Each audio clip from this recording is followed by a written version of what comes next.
வாழ்க்கை என்பது கடல் போன்றது. விடுமுறை நாட்களில் குழந்தைகளுடன் உறவினர்கள் வீட்டுக்கு செல்லுங்கள். எப்போதும் எதிர்காலத்தை பற்றியே சிந்திக்காதீர்கள். உறவினர்களை தங்களது வீட்டுக்கு வர சொல்லி முழு மனதுடன் அழைப்பு விடுங்கள். சாலைகளில் நடக்கும் போது தலையை நிமிர்ந்து நடங்கள். நண்பர்கள், உறவினர்கள் மற்றும் தெரிந்தவர்களை பார்த்தால் புன்னகை செய்து குடும்ப நலன்களை விசாரியுங்கள்.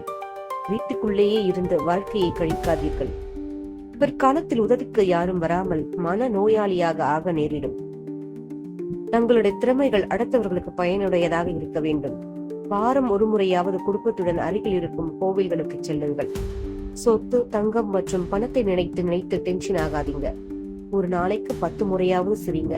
நான் பெரிய ஆள், எனது கட்டளைக்கு அனைவரும் கட்டுப்பட வேண்டும் என்ற எண்ணத்தை விடுங்க. இல்லையே உங்கள் மனைவி, குழந்தைகள், உறவினர்கள், நண்பர்கள், வேலையாட்கள் உங்களுடன் போலியாகத்தான் பழகுவார்கள். வங்கியில் பணத்தை சேர்ப்பதை தவிர்த்து முடிந்த அளவு தானம் தர்மம் செய்து புண்ணியத்தை சேர்க்க பழக்கிக் கொள்ளுங்கள். உங்களுக்குள்ளேயே ஒரு வட்டம் போட்டு வாழ்க்கையை வாழாதீர்கள். இன்னும் சில நொடி, சில நிமிடம், சில நாட்கள், சில மாதம், சில ஆண்டுகளில் இந்த புண்ணிய பூமியை விட்டு போய்விடுவோம் என்ற எண்ணத்தில் வாழ பழகுங்கள். இந்த வீடு, சொத்து, கார், தொழில், பணம், செல்வாக்கு, உடன் பிறந்தவர்கள், சொந்தங்கள், வேலையாட்கள், அதிகாரம், பதவி அனைத்தும் உங்களுடன் வராது என்பதை நினைவில் கொள்ளுங்கள். உடற்பயிற்சி, தியானம் செய்து உடலை பாதுகாப்பாக வையுங்கள். வாழ்க்கையில் ஒரு நோக்கம் வேண்டும். அது இல்லாமலேயே ஏனோதானோ என்று இருக்கக்கூடாது. இதை படித்துவிட்டு இவன் முதல்ல கடைபிடிக்கிறாளா என்று நினைக்காதீங்க. எனக்கும் இந்த சிந்தனைகள் பொருந்தும்.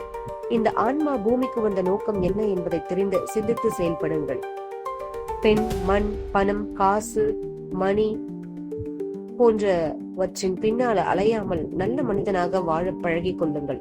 உங்கள் இல்வாழ்க்கை நல்வாழ்க்கையாக நிச்சயம் அமையும். நன்றி. வாழ்க வளமுடன்.